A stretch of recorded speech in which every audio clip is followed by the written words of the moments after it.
Ya, Mami nggak kerasa udah jam 12 ini di sini atau jam 17 ya. Mas Udah 1 Oni jam ya. bisa diteruskan, ditambahkan atau kita cut sampai sini masih Teruskan aja. banyak lagi pertanyaan? Silahkan diteruskan Mbak Gana, kayaknya masih banyak yang bisa digali. Iya, Tanpa SGPP kita nggak bisa hidup, men. Kita langsungkan pertanyaan Muhammad Afrazal Said Pedra. Saya langsung bacakan saja. Salam Mami, izin bertanya, apa pesan Mami untuk generasi muda yang saat ini baru mulai mencintai travel dan seni, khususnya melukis dan mematung? Nah, baik sekali. Kapanpun, dimanapun, sediakanlah alat-alat, entah itu buku dengan bergaris, terus perasaan atau apa yang dilihat, apa yang dirasakan itu ditulis. Kalaupun itu ingin menulis, tapi kalaupun ingin menggambar, di kertas apapun. Seperti Papi Afandi itu banyak sekali. Dia membuat sketsa, hanya kertas yang bungkus kacang, bayangkan. Sampai sekarang masih luar biasa. Bukan drawing paper yang sekarang harganya juga cukup tinggi, tapi itu kertas dibuat, itu drawing dibuat pada tahun 40-an sampai sekarang masih oke. Masih bisa terpajang di museum. Jadi bawalah alat-alat untuk menggambar, untuk menulis kemana saja, kapan saja, standby di samping Anda. Dan setiap ada peristiwa apa-apa, ya lakukan sesuatu yang Anda merasa ingin memuntahkan dengan cara menulis atau menggambar, tidak rugi kok. Pokoknya waktu selalu, waktu gunakanlah sebaik-baiknya kalau kamu ingin maju. Ada lagi dari Mbak Ratri, silahkan bertanya sendiri. Maaf, selamat sore Mami Kartika, terima kasih Mbak Gana. Saya langsung saja, saya Ratri, saya dari Semarang. Saya ingin menanyakan, kalau buat pelukis itu aset yang paling penting itu apa, Mami? Iya, yang penting ya Mbak, pertama kali kita jangan melupakan sebagai perempuan tugas kita di rumah. Umpamanya, kalau punya anak ya diopenisi anaknya, ya toh? Jangan keleleran nih.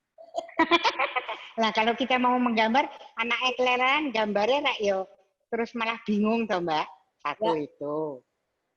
Nah, tapi kalaupun ada kemauan, ya itu tadi yang penting tuh ada kemauan dan harus banyak bergaul dengan lapisan mana saja, kapan saja, di mana saja.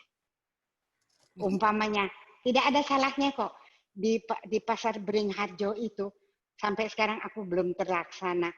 Itu ada mbok-mbok ya, artinya dia pembawa barang apa namanya belanjaan dengan serumbung, dengan keranjang digendong di mereka itu saling berebutan berlarian kalau ada andong yang mau datang bawa barang-barang atau bawa dari pasar yang bawa untuk ke pergi.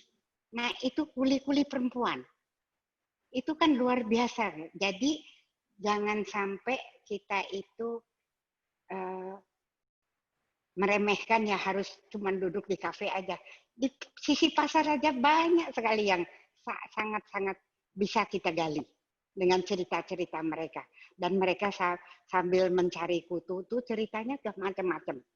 Sayang saya tidak punya waktu, ingin sekali jadi sutradara film. Barangkali itu yang belum saya lakukan. Hanya ingin mengungkap bagaimana perempuan itu bukan susah payah ya. Semua itu dilakukan dengan senang hati. Tapi muntang-manting, tapi tetap ada rasa humornya itu loh. Oke, Mami. Sekarang ada Pak Trilokon. Ini dari Sulawesi, Mami. Di bawah Gunung Lokon. Mami kudu ke sana. Ini gambar lukisannya Gunung Lokon pasti bagus nih, Mami. Silakan Pak Trilokon segera unmute untuk membuka speakernya. Terima kasih. Diberi kesempatan. Bagi saya kan traveling itu selalu memberikan inspirasi macam-macam ya, termasuk tulisan, termasuk foto, termasuk mungkin lukisan juga. Nah, Yang saya tanyakan adalah, apakah Mami punya lukisan yang inspirasi dari perjalanan traveling? Begitu, Mami?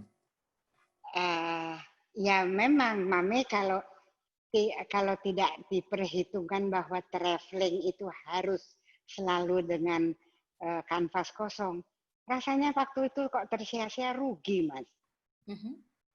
Jadi Mami tadi sudah mengatakan bahwa kapanpun, dimanapun, aku selalu membawa alat-alat menggambar. Mbak Ayu Aisyah, silakan disampaikan sendiri. Silakan dibuka speakernya, unmute. Ayu Aisyah. Sore Mami, izin bertanya, bagaimana pendapat Mami tentang orang-orang yang masih memandang sebelah mata profesi seniman, terutama pelukis? Mereka selalu bilang, nantinya mau jadi apa sih? Dapat berapa begitu ya? Silakan Mami.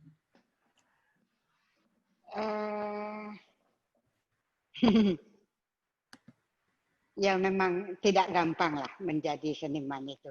Tapi semua sekarang gini deh, apapun yang dikerjakan kalau itu tulus dengan, karena Papi Afandi mengatakan gini, pertama kali kamu harus jujur. Kejujuran itu yang nanti akan tercermin dalam karya kamu. Itu. Entah lukis, entah itu penulisan, bagaimanapun juga kalau kita jujur melakukannya dan senang hati, kita akan mendapatkan hasil yang terbaik. Mami, ada Yundi Prayetno. Saya bacakan saja ya. Apakah tanggapan Mami dengan seni kontemporer yang berkembang saat ini? Apakah berpengaruh dengan proses berkarya Mami? Matur nuwun. Barangkali kebetulan kok tidak ya, tidak terpengaruh, dan Mami bukan tidak menghargai tentang seni kontemporer. Tetapi kalaupun dikatakan terpengaruh, mungkin nanti pada suatu hari yang belum terwujud. Tapi yang sudah Mami lakukan itu antara instalasi yang Mami lakukan itu, entah itu termasuk apa kontemporer apa tidak, Mami tidak ambil pusing. Umpamanya begini. Jadi Mami itu sekarang sekali konyol ya. Konyolnya melihat umpamanya gini. Aku ingin sesuatu yang lain daripada yang lain. Bosen lihat yang itu aja gitu.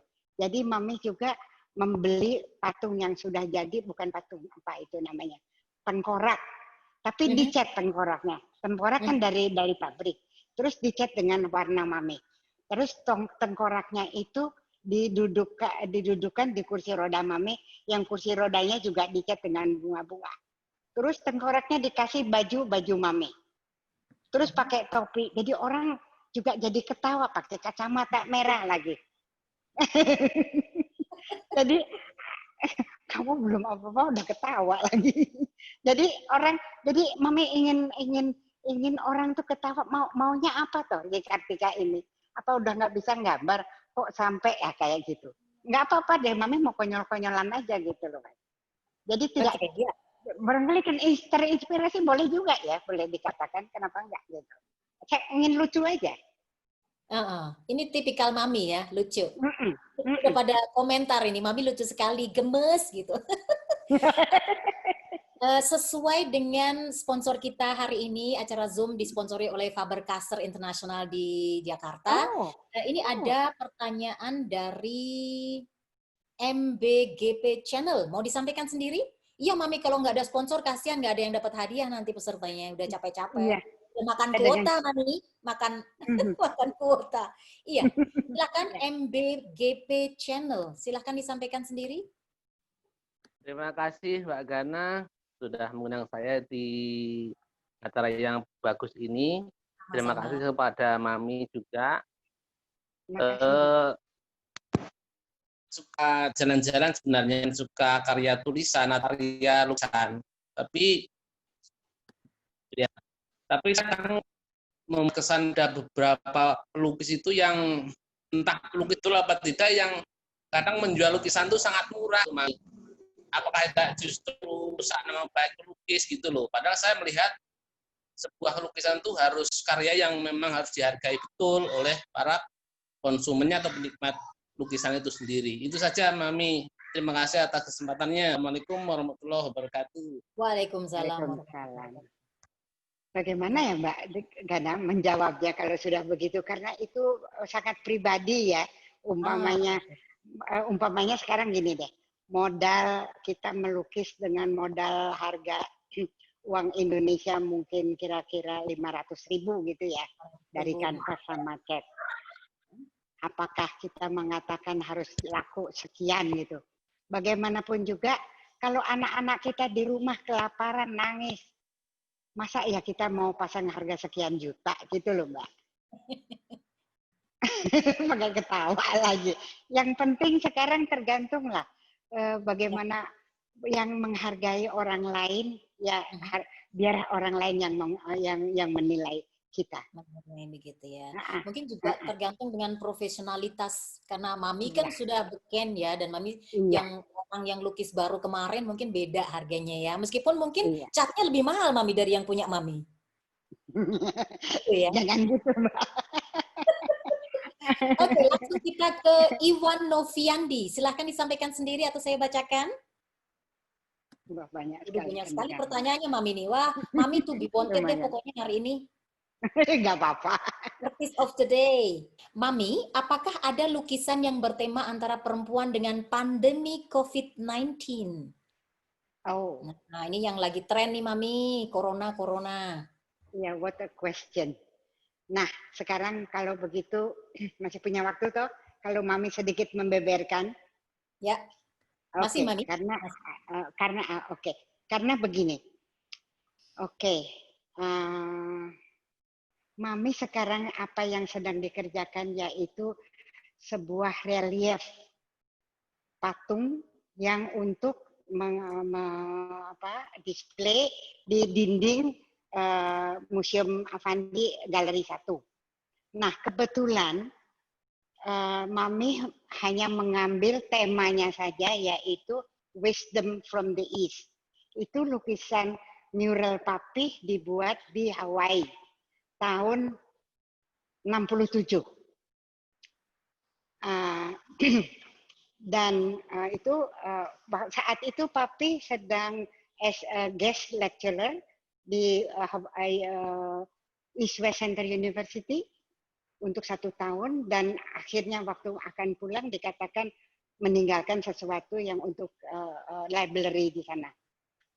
Nah, yang sedang Papi lakukan itu karena Papi bilang aku nggak bisa naik ke atas tangga karena itu tingginya, lukisan dinding itu mural ukurannya 4x5 dan ada di tingkat kedua dan Papi tidak berani. Jadi saya sama Mas Harto ikut membantu Papi. Nah dari lukisan itu sekarang saya tiru menjadi patung, menjadi relief untuk di dinding dan nanti akan berwarna. Dicombine apa yang yang terjadi di dunia ini yaitu tentang COVID. Jadi nanti COVID itu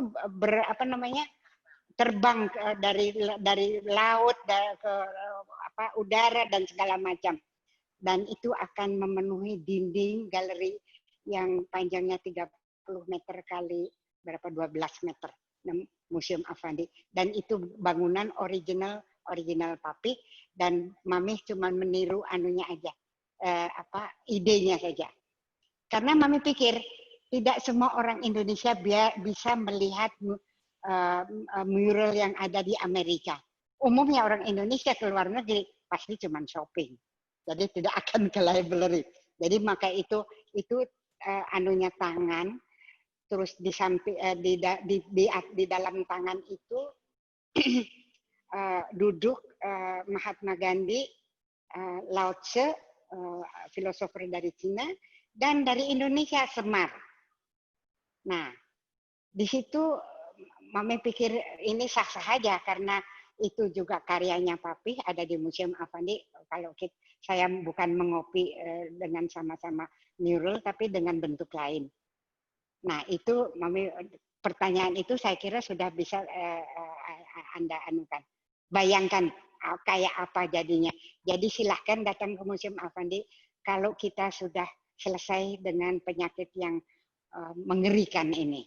Tapi sama Mami dibikin lucu karena berterbangan kemana-mana dan sangat good, indah. Tidak menakutkan lagi. Ya artinya orang seniman itu harus bisa menyulap ya. Kita harus bisa hidup bersama-sama dengan apa yang ada yang terjadi ini. Mi, ini ada Pak Taufik Quiks, ada Pak Taufik Hidayat, penulis buku Masjid Seluruh Dunia. Pak Taufik, tidak ada ya? Saya bacakan saja langsung. Mami mau tanya, apa perbedaan genre lukisan Mami dengan sang ayah Affandi? Oke, garis besarnya ya. Kalau Papi Affandi itu menggambar kebanyakan karena dia seorang laki-laki yang memperlihatkan kemacoannya, jadi ekspresionisnya itu sangat mencekam.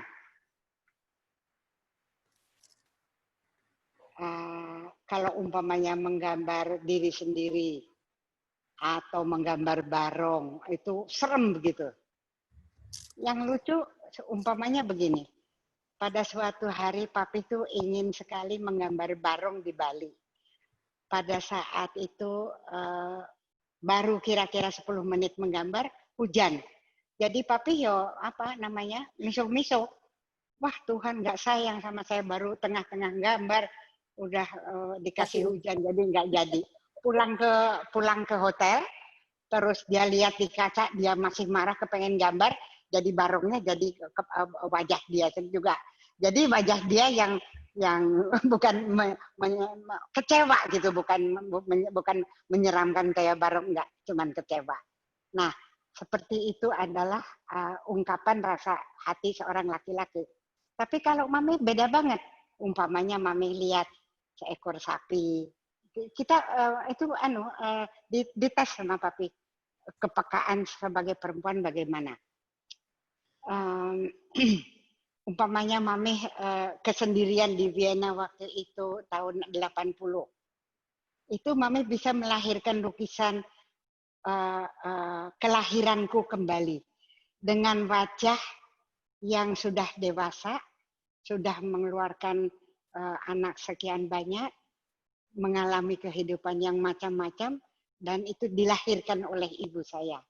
Dan Papi sendiri pernah menanyakan, kalau kamu dilahirkan lagi satu kali lagi, memilih jadi laki-laki atau perempuan? Terus saya bilang, saya lebih senang perempuan. Loh kenapa? Tidak nyoba laki-laki. Kalau perempuan kan bisa melahirkan, bisa punya anak. Bisa juga seperti laki-laki membesarkan anak, cari uang. Ayo, Papi diem. Kayak gitu. Jadi aku senang banget. Nah, sekarang ini Mami kehilangan seseorang yang bisa berkomunikasi kayak Papi. Kita langsung saja ke pertanyaan Mbak Riap Windu. Selamat sore Mami Kartika, senang bisa bertemu meski virtual. Salut dengan Mami. Ada yang ingin saya tanyakan. Yang pertama, pengaruh traveling yang paling berkesan dengan tingkat kesulitannya di dalam dan di luar negeri. Tadi sepertinya sudah diceritakan sedikit ya tadi di pedalaman-pedalaman. Kemudian yang kedua, bagaimana perkembangan pelukis perempuan dan karyanya saat ini? Wah, harus ke rumah Omai Kartika ini Mami dia ya. Iya. Nah, karena Mami banyak mengumpulkan lukisan-lukisan khusus perempuan. Nah, Mami mau cerita disambung ya. Mengapa Mami mengumpulkan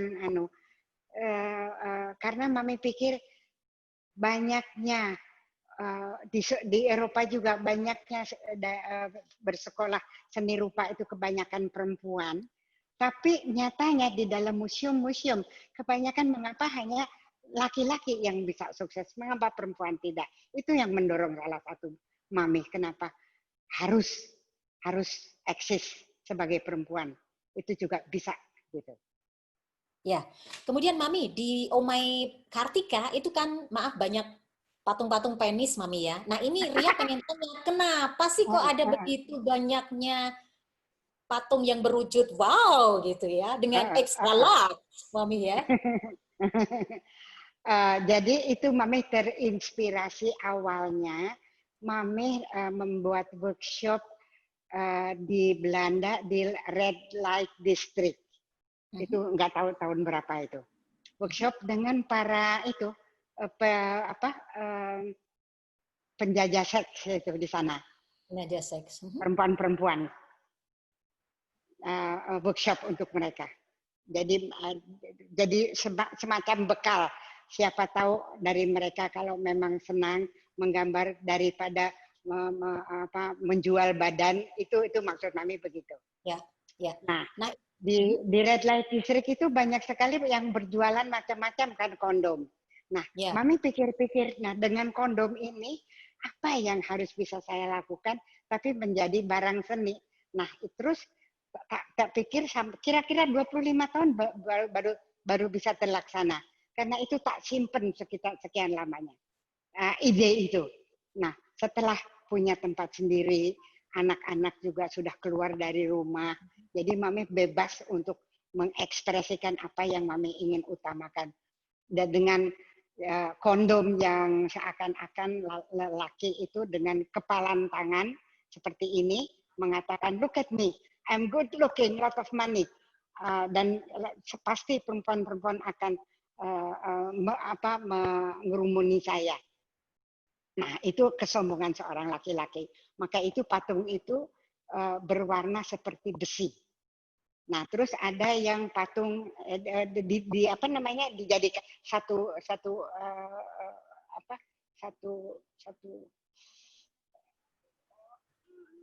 itu one sculpture ya, tapi macam beberapa bentuk gitu. Terus yang satu lagi nempel bentuk berkepala ayam. Yang berkepala ayam, bayangkan aja, kalau ayam itu sudah kita kasih makan di rumah, seakan-akan kan suami kita juga sudah makan di rumah. Mengapa kok masih kita di sampah aja mencari makanan lagi, koer-koer di selokan di rumah? Seakan-akan laki-laki tidak pernah puas dengan istrinya di rumah. Itu yang berkepala ayam. Terus ada lagi yang berkepala ikan, kondomnya itu. Nah, itu seakan-akan kita ini susah. Sudah ngeladeni gini gitu, salah segala-gala salah. Ikan itu kan licin. Nah, itu yang Mami ingin utarakan kepada para pria. Bagaimana sih jadi perempuan ini kok angel ngeladeni suami. Sudah pol-polan, kita udah habis-habisan tenaga kita, pikiran kita, segala-gala. Tapi masih kekurangan aja. Maaf. Ya, ini Mbak Ria belum pernah lihat yang bentuk mulut, tapi Miss V, Mami ya, yang gede banget itu, Mi. Oh iya. Ya, dia belum lihat mungkin. Jadi fokusnya cuman yang ke bentuk yang tadi. Yang tadi itu. Ya, kemudian pertanyaan terakhir dari Mbak Ria, bagaimana Mami saat ini memandang diri sendiri sebagai pelukis perempuan dan seorang traveler? Terhadap diri sendiri, Mami. Pandangan Mami. Pertama-tama Mami mengucapkan kalau tentang diri Mami tidak I'm not very proud of myself, but I'm very happy what I am. Itu yang penting. Dan Mami sangat menjunjung leluhur. Itu adalah satu pesan bahwa leluhur itu kita harus mengumpulkan balung yang berantakan. Jadi di dalam kehidupan Mami sekarang ini baru menoto nanti bagaimana kehidupan Museum Affandi harus ditoto. Bagaimana walaupun ya memang tinggalan dari Bapak ini tidak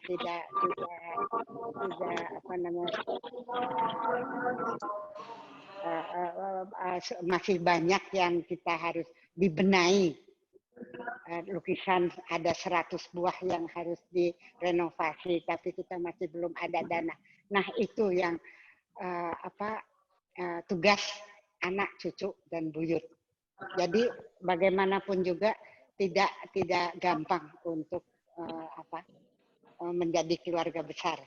Tapi itu adalah tugas dan amanat dari orang tua harus kita abadikan. Kemudian kita ke Mbak Nani ini. Silahkan disampaikan sendiri Mbak Nani. Iya, halo Mbak Gana. Ini adminnya KTK ini. Iya. Atas kesempatannya.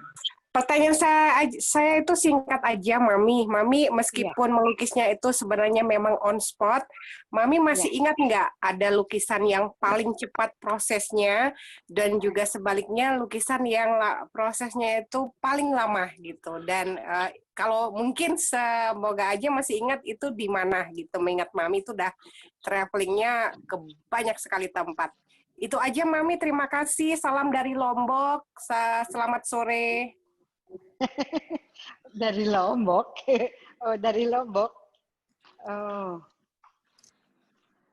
Halo Mami, boleh saya tambahkan? Mami kayaknya tambahkan. punya rumah di Lombok ya, tepatnya di Kota Selong di Lombok Timur. Itu tadi di WAG lain sedang saya obrolkan. Itu semoga rumah Mami yang di Kota Selong, di kota kelahiran saya itu bisa menjadi salah satu museum dari karya-karya Mami, syukur-syukur juga karya-karyanya Pak Afandi. Rasanya Selong akan menjadi sangat lebih istimewa lagi, terutama juga Lombok. Begitu Mami. Amin. Yang di Selong itu menantu saya, Mbak. Menantu dari anak yang ke-7. Iya, Mi. Tapi kita selalu lihat rumah itu, wah ini rumahnya Mami Kartika gitu. Kasihan karena besan itu juga anggota DPR. Jadi kalau begitu jangan dibilang rumah Kartika dong, itu rumah Pak. Saya lupa dah, karena beliau juga sudah meninggal, sudah sepuh sekali. Ya nanti kapan-kapan kalau pulang ke Indonesia mampir, karena menantu itu sekarang ada di Museum Afandi. Memang sedang ikut merawat museum. Ya, terima kasih Mbak Ani. Ya. Ini ada salam dari Mbak Hana Sirgar di Bali, Mami. Oh, Mami suka Bali juga ya. Ada Mbak Kiki Budimanti juga di Bali. Aduh, belum ketemu juga ya. Kemudian ada pertanyaan lain dari Pak Yunan Fatur. Mas Yunan ini adalah Kaprodi Sastra Jerman di UNESA. Oke, saya bacakan. Tentang orisinalitas proses kreatif yang lahir setelah melakukan traveling. Apa yang biasanya menjadi trigger? Apakah trigger itu bisa dicari atau ditentukan? Misalnya, supaya saya bisa melukis tentang bagaimana wanita memotong pohon, maka saya pergi ke Tuttlingen, Jerman, melihat Mbak Gana memotong pohon. Ini kerjaan saya 10 tahun, Mami. Ini sekarang sudah pensiun. Ya? Kasihan. Silahkan, Mami. Kayaknya ini kali kok Mami nggak bisa jawab ya, Mbak. Sekarang begini deh. Bagaimanapun juga kalau perempuan kalau mampu ya kenapa tidak? Karena begini, saya dibesarkan oleh papi tidak dibedakan itu pekerjaan perempuan, malah justru saya dibikin anak laki-laki. Umpamanya, apa yang papi kerjakan? Bikin spandram, bikin kanvas, itu juga diajarkan kepada saya. Jadi papi tidak membedakan. Saya kira pekerjaan perempuan dan laki-laki, asal kita mau mengerjakan pasti kita bisa, asal ada kemauan. Perempuan jangan menyepelek ke perempuan ya. Jadi bisa kok, segala-gala bisa kok. Nggak kualat. Kualat ya. Jamu beda. Langsung kita ke pertanyaan dari Hartati. Saya bacakan saja. Mami, memulai melukis sebaiknya dengan apa? Kuas, watercolor, atau pensil berwarna?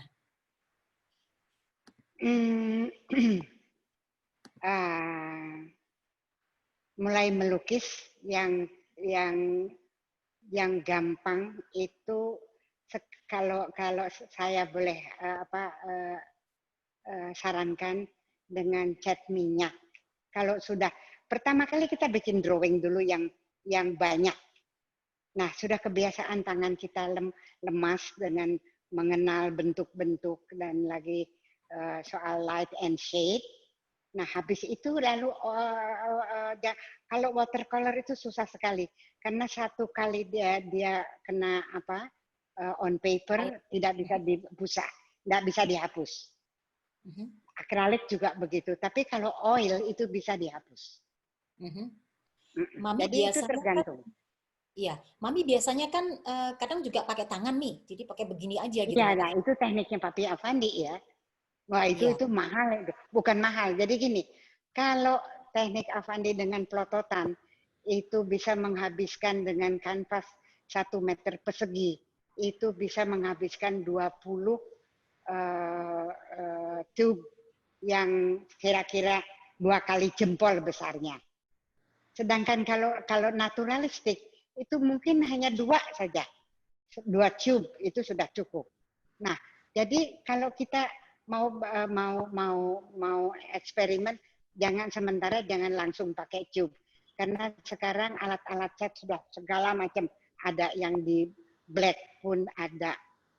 Ya, barangkali kalau bisa, kalaupun ikut kursus itu akan lebih cepat dan lebih baik. Kalau Mami kan berkepanjangan walaupun tidak sekolah, tapi kan melihat sehari-hari Papi seperti itu ya sudah, itu ya guru Mami gitu.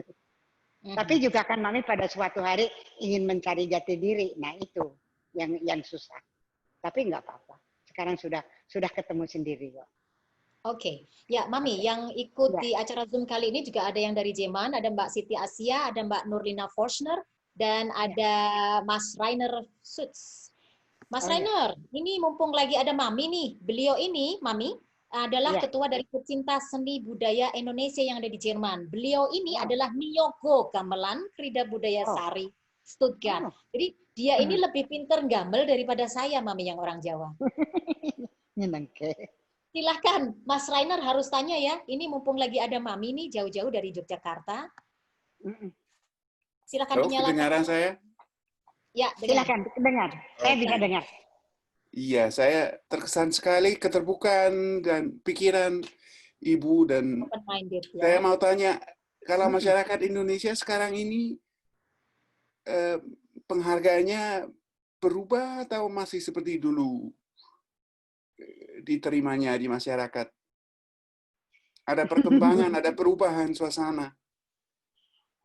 Memang ada perubahan, tapi sejauh ini memang semuanya kita boleh dikatakan lihat di mana tempatnya. Umpamanya saja dengan lukisan yang berbau umpamanya manusia atau binatang yang hidup, itu bagi orang yang fanatik Islam tidak akan dibeli lukisan semacam itu.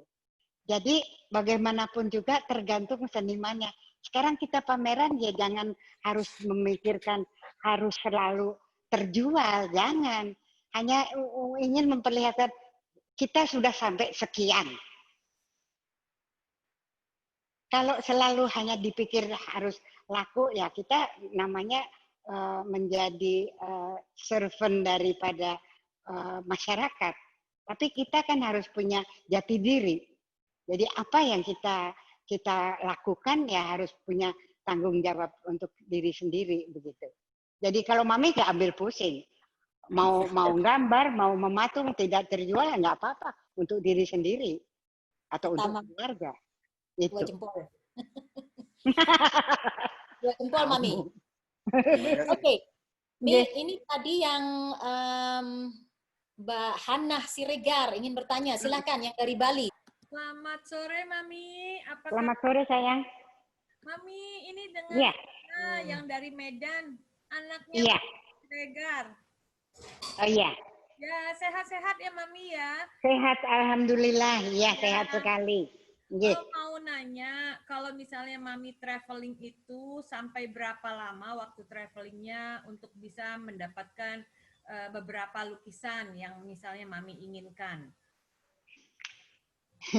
Sekarang travelingnya tuh kemana? Halo? Kita lihat keuangan kita dulu dong. Apakah kita bisa diam di rumah teman di sananya, atau kita bisa ya sekedar kalau barangkali kalau summer kita bisa camping, karena sudah biasa saya di sana dengan camping, dengan bawa kompor, bisa masak sendiri, itu nyaman sekali. Nah, sekarang kalau umpamanya di Indonesia, untuk traveling harus paling tidak itu dijadwalkan, ada di sana ada happening, apa istilahnya zaman sekarang mungkin festival atau happening art, supaya apa yang kita lihat kebudayaan kita itu masih ada atau enggak gitu. Selalu Mami bertanya, umpamanya kalau ke Bali itu kapan ya anunya jadwal hari raya hari raya Bali gitu. Ataupun ngaben, galungan. Itu pasti dengan pura-puranya yang dihias. Itu anunya. Begitu pula ke kepulauan yang lain selalu ditanya kalau ada happening art gitu. Supaya juga banyak objek yang bisa digambar atau orang-orangnya yang biasa di rumah ya sudah mereka berdandan yang lain daripada yang biasanya gitu. Jadi itu yang bisa menambahkan kemeriahan yang bisa Mami tangkap. Siap. Oke, terima kasih banyak. Ya, kembali. Kami ya, nanti insya Allah ketemu ke Jogja. Kalau ke Jogja, iya silakan. Salam dari di sini. Baik, sekarang ini akan maghrib, jadinya kita akan segera sudahi. Tapi sebelumnya ada dari Mas Nurul, ada Mas Nurul nih yang dari CEO Kompasiana. Silahkan untuk dinyalakan. Halo, selamat sore, Mami Kartika. Selamat sore, Mas. Pak Gana, Mas Auni, dan teman-teman Kompasianer. Terima kasih sudah berkenan join acara ini. Ini kedengaran nggak ya? Dengar, tapi nggak ada videonya, Mas. Videonya nggak ada ya? Ada, Mami sudah lihat kok. Ya. Sudah. Ini saya senang sekali. Pertama, ini kesempatan langka ngobrol dan dengar cerita langsung dari living legend ya. Legenda hidup yang memang makanya sudah tadi banyak pertanyaan karena ini kesempatan langka sebenarnya yang harus dimanfaatkan betul sama teman-teman, dan saya juga ada satu atau dua pertanyaan yang menurut saya seni lukis atau karya lukis itu kan seperti halnya karya sastra atau yang sebenarnya itu biasanya memiliki pesan yang secara implisit di dalam sebuah karya yang dibuat. Nah, pertanyaannya untuk Mami Kartika, seberapa besar sebuah karya lukis itu harus memiliki pesan-pesan yang secara implisit disampaikan dalam sebuah karya lukisnya? Dan apakah memang harus ada selalu pesan yang ingin disampaikan ataukah hanya ingin memperlihatkan estetikanya saja, keindahan dari sebuah hasil karya lukisan seperti itu? Kurang lebih gitu. Kalau menurut pendapat saya, lukisan itu tidak semua pelukis sama ya, tujuannya ya. Bisa memperlihatkan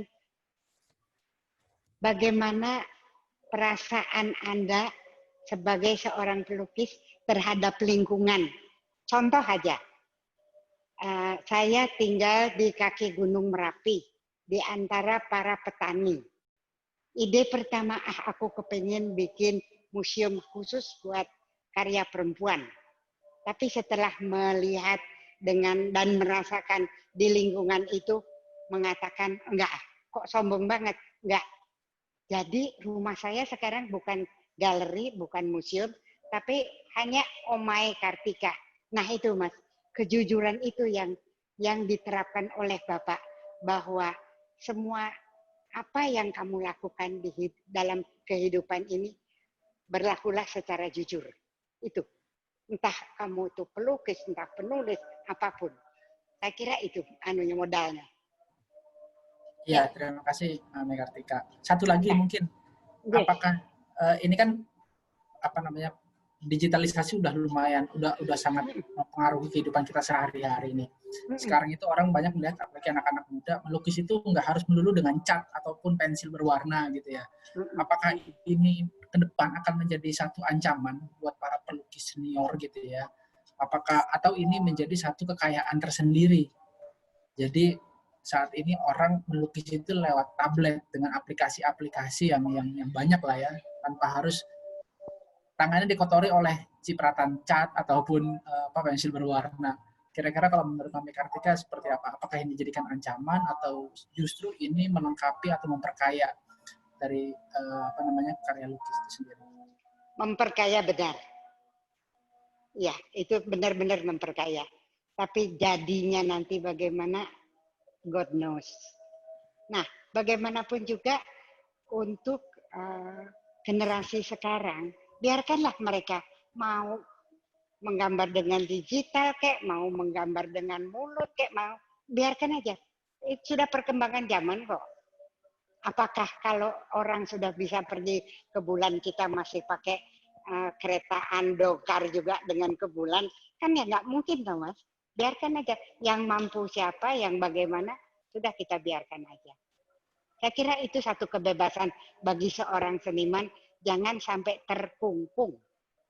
Mungkin Mas Oni atau Mbak Nani yang akan memfoto, saya akan membacakan ringkasan, jadi biar segera cepat. Silahkan difoto bersamanya dilakukan oleh yang lain, saya akan membacakan ringkasannya.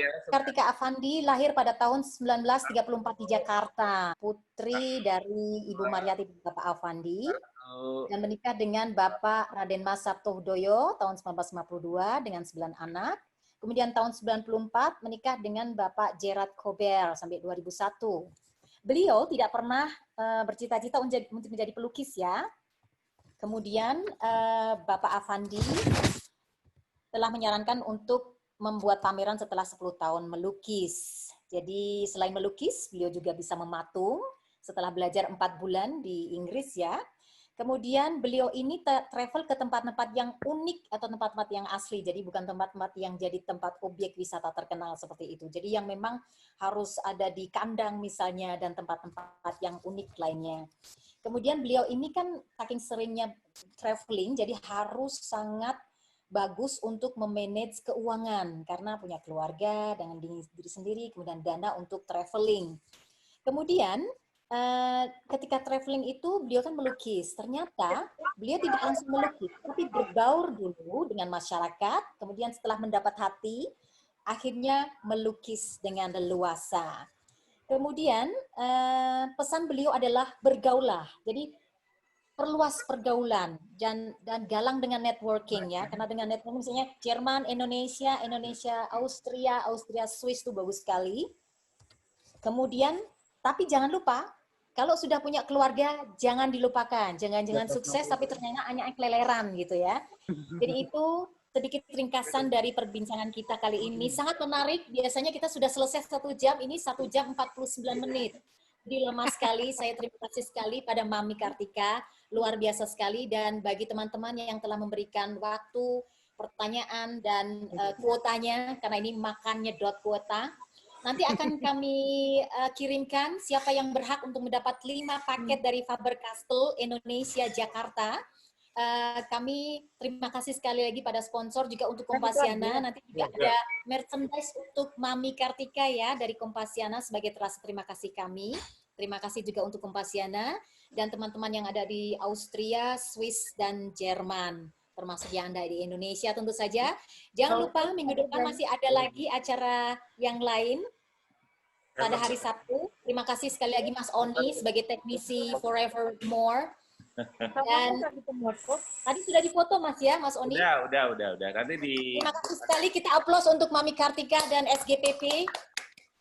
2 jempol, 4 jempol, tetap jaga, ya, tetap jaga kesehatan dan berkarya.